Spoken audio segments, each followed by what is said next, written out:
سامعین مجلس، السلام علیکم ورحمۃ اللہ۔ نحمدہ ونصلی علی رسولہ الکریم، اما بعد، اعوذ باللہ من الشیطان الرجیم، بسم اللہ الرحمن الرحیم۔ لقد من اللہ علی المؤمنین اذ بعث فیہم رسولا، صدق اللہ مولانا العظیم وبلغنا رسولہ النبی الامین الکریم، ونحن علی ذلک لمن الشاہدین والشاکرین، والحمد للہ رب العالمین۔ بعد توحید کے مت والوں، شمع رسالت کے پروانوں، غوث و خواجہ کے دیوانوں، اولیاء کرام کے ماننے والوں، میرے ملت کے نوجوانوں، آؤ اس رسول خدا کی بارگاہ میں سب سے پہلے خراج عقیدت پیش کرے کہ جس کے اشارے پر پوری کائنات گردش کر رہی ہے۔ نگاہیں اٹھ جاتی ہے تو مادی طاقتوں کو پسینہ آنے لگتا ہے، اور زمین پر کھڑے ہو کر انگلی کا اشارہ فرما دیتے ہیں تو ڈوبا ہوا سورج منزل سے پلٹ آتا ہے۔ راہوں سے گزرتے ہیں تو عطر برستا ہے، کسی کو چھو دیتے ہیں تو شفا ہو جاتی ہے، سنگریزوں کو ہاتھ لگا دیتے ہیں تو جان پڑ جاتی ہے۔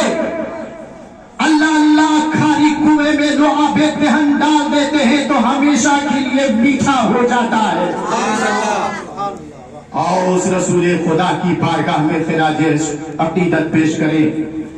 کہ جس کی حکومت چاند کی چاندنی پر بھی ہے، سورج کی روشنی پر بھی ہے، دریا کی روانی پر بھی ہے، سمندر کی سیلانی پر بھی ہے، موجوں کی طغیانی پر بھی ہے، کلیوں کی چٹک پر بھی ہے، پھولوں کی مہک پر بھی ہے، گنچوں کی چٹک پر بھی ہے۔ آؤ اس رسول خدا کی بارگاہ میں خراج عقیدت پیش کرے کہ جس کو خدا نے کہیں مزمل کہہ کے پکارا، کہیں مدثر کہہ کے پکارا، کہیں یا ایھا النبی کہہ کے پکارا، کہیں یا ایھا الرسول کہہ کے پکارا۔ آئیے اس علی سے بے کسا چارے ساجے درد مندہ، وقار دو جہاں مالک ہفتے آسماں، ناجش ہر دو جہاں سیاہ لامکاں، خاتم پیغمبراں رہبر انس و جاں، سرور کونو مکاں، مونس غریباں، ندیم خستہ جاں، زینت و خلد و جنا، آبروئے زمین و زمان، نبی آخر الزمان کی بارگاہ بے کس پناہ میں عقیدت و محبت کے ساتھ درود پاک پڑھ لے۔ اللہم صلی علی سیدنا و شفیعنا و نبینا و حبیبنا مولانا محمد مادان جود والکرم، منبع العلم والحلم والحکم، وبارک وسلم صلاۃ و سلام علیک یا رسول اللہ صلی اللہ علیہ وآلہ وسلم۔ حضرات، بڑی مسرت اور خوشی کی بات ہے کہ ایک طرف پیکر اخلاص و محبت، سر چشم اخلاق و مروت، مصدر عشرت و لکھت، ادیب باکمال، گرامی قدر عالی جناب سینئر صحافی عزیز اللہ سرمست صاحب قلہ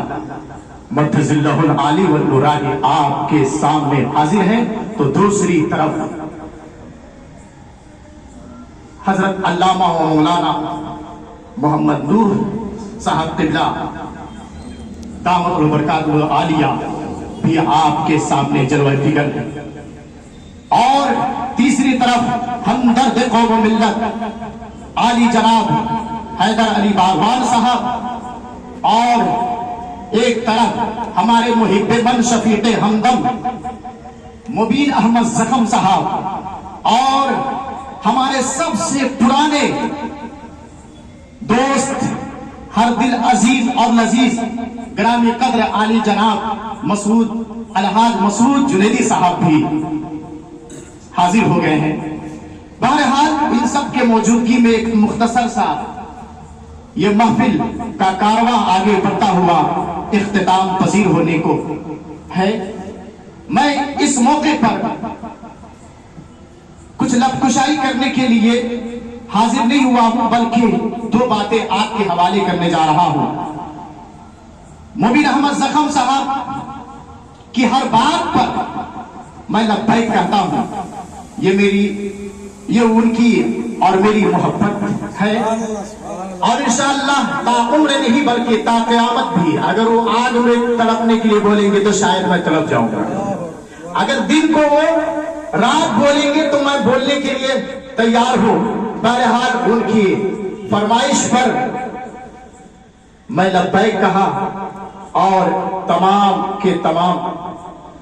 مصروفیات کو بالائے طاق رکھتے ہوئے ان کی حکم کی تعمیر کیا اور آقا کی میلاد کی محفل سجانے کو سعادت مندی سمجھا. بہرحال بڑی خوشی کی بات ہے کہ آپ اپنے تمام قیمتی وقت کو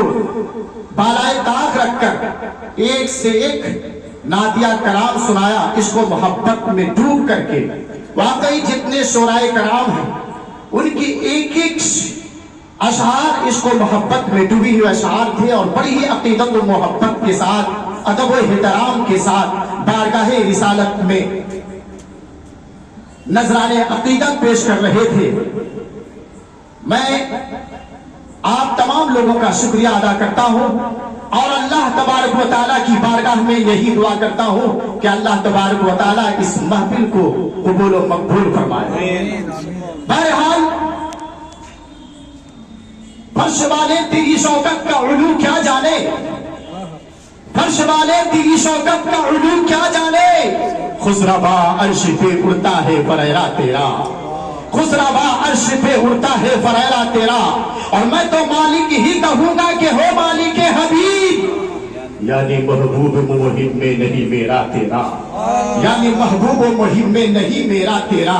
یعنی محبوب و مہم میں نہیں تیرا میرا, یعنی محبوب و مہم میں نہیں میرا تیرا. اور سرور کہوں کہ مالک و مولا کہوں تجھے, سرور کہوں کہ مالک و مولا کہوں تجھے, باغ خلیل کا گل زیبا کہوں تجھے, لیکن رضا نے ختم سخن اس پہ کر دیا,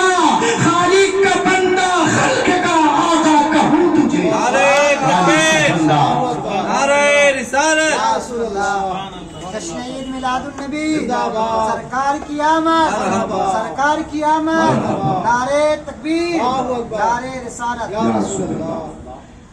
قرآن پاک میں رب کائنات ارشاد فرماتا ہے, رسول کے چہرے کے بارے میں قرآن نے کہا وضحا,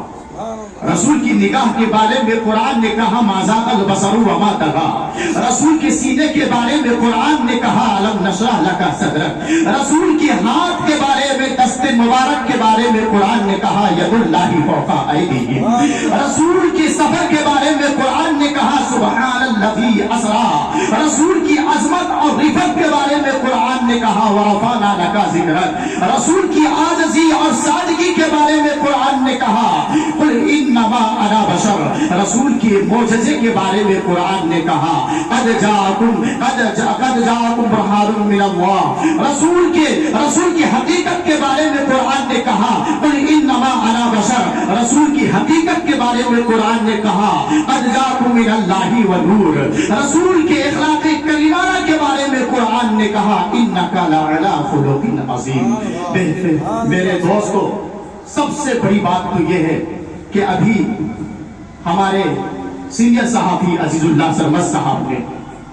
اسوہ حسنہ کے تعلق سے یعنی اخلاق کریمانہ کے تعلق سے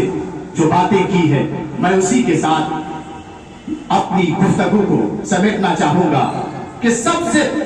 پہلے آپ اپنے دلوں میں عشق رسالت کے ساتھ ساتھ اخلاق حسنہ اور آپ اچھے اخلاق اپنے دلوں میں مسیر کریں. انشاءاللہ العزیز آپ دنیا میں بھی کامیاب نظر آئیں گے اور آخرت میں بھی کامیاب نظر آئیں گے. اللہ کے رسول فرماتے ہیں دنیا کا سب سے خوبصورت انسان وہ ہے جو اخلاق اور محبت کا, جو جس کے اندر اخلاق و محبت ہو, انسانیت ہو, ہمدردی ہو, جس کے اندر انسانیت کی طرف رکھتا ہو, جس کے اندر انسانیت ہو. ہم اور آپ جس کو اچھا کہیں, اسمارٹ کہیں, وہ نہیں ہو سکتا. اللہ اور اللہ کے رسول جسے سب سے خوبصورت کہے وہی سب سے دنیا کا خوبصورت انسان ہو سکتا ہے. اللہ کے رسول کیا فرماتے ہیں, سب سے دنیا کا سب سے خوبصورت انسان وہ ہے جو جس کے اندر اخلاق ہو, محبت ہو, ہمدردی